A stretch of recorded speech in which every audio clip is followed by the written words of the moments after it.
Hey, what's up everybody? Welcome back to my videos. My name is Eric McGrew with Eric's Tree Service in Montrose, Colorado. And I thought I'd come to you on a little bit of a topic that's very similar to, or very closely related to the podcast I just put out, which is, do you accept every job that is offered you, or do you estimate every job that's offered you?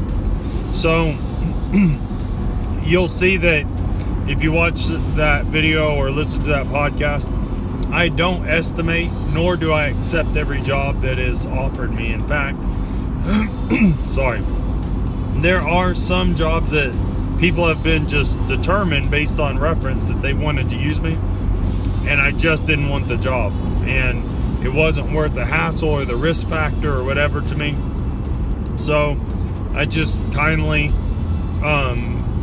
rejected the job, because at that time in my schedule and things, it just wasn't worth the risk or whatever, what the potential profit could be on it.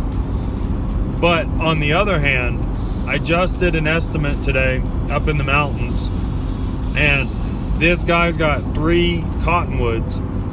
One is probably a good 28 inches in diameter at the base, maybe 30 inches, and it's at chest height, you know, DBH, and it's not real sprawled out. It's tall,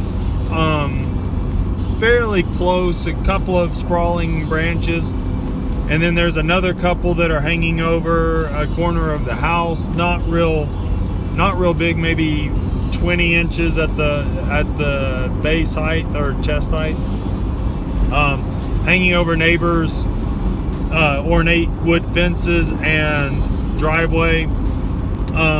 He's got a lot of landscaping going on.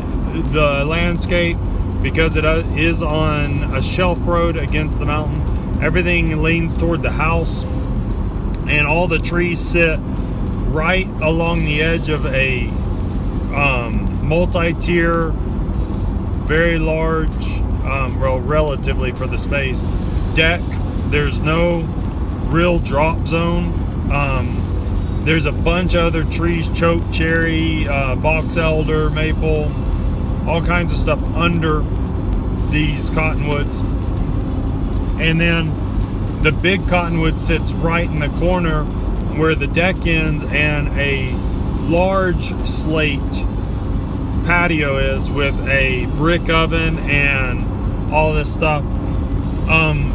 Once again, no real drop zone. There's a young fir under the tree that, you know, ideally I wouldn't want to damage if possible. And all of it rolls, you know, slopes toward the house. So the question is, do I feel I could do the job? Yeah, I do.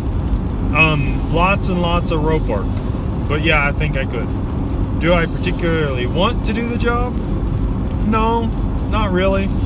But I don't run away from all challenges, for sure. And he's willing to wait until the winter, you know. So yeah, it's a possible job. However, because of those factors, the fact that I'm willing to do the job doesn't mean I'm anxious to have the job.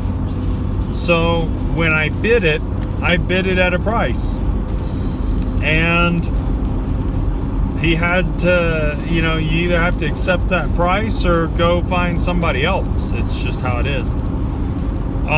Do I know that I'm going to get the job? No, I don't know that I will. If I don't, that's okay, honestly. But if I do get the job, at least I feel the price was worth the effort, right? Some damage occurs or something like that, which I really hope wouldn't, then it was worth the risk in that sense. So that's kind of the key. It's always that balance. If you just don't feel like you're capable because of the equipment you have, or your crew experience, or your experience, whatever, don't do it. If you feel like you are capable, but it's too complicated and it's not worth it with the crammed schedule you have, possibly don't do it, or just bid it at such a price that if they really want you to do it, they're willing to wait and have you do it. And if you do kind of, you know you can do it, it's for the future, but there's a high risk, do not undersell yourself. Don't get afraid that you might run out of work and then sell yourself short, bid yourself down just to get the work. It could go wrong quick, and it could cost you a lot, and it's still a risky job.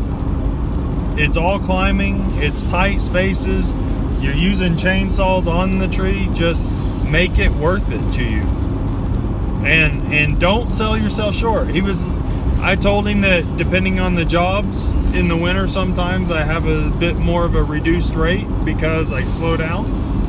And he asked me about it today, and I just told him, no, this kind of job with this risk factor, there is no reduced rate. Just will not happen. So, you know, and he was like, man, that's a lot of money. And he's right, it is. But I just told him, for it to be worth it to me, that's the price that it's going to be.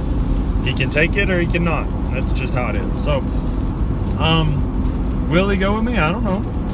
But if he does go with me, at least I feel justified in going through all the effort, because it's a lot of traversing from one tree to another, setting up rigging, getting stuff done, going back to that tree, traversing again, getting the rigging out, moving around, having to control all this dropping, and you know, it's a lot, and there's a lot of risk of neighbor's property, their property, and we're not talking small value items. We're talking expensive rock work and things. Yeah, it's no,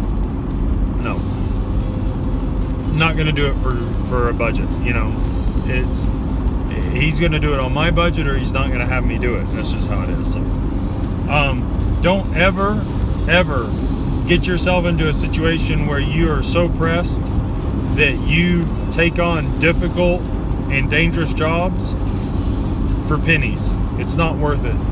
You'll run yourself into a poorhouse doing that. You'll be better off waiting for work and doing other side work in the meantime until work picks up again than underbidding yourself because you just are anxious for work and you're paying crews and you're paying out of pocket because you didn't make enough money to get it done in the time frame. So that's just my 2 cents on it.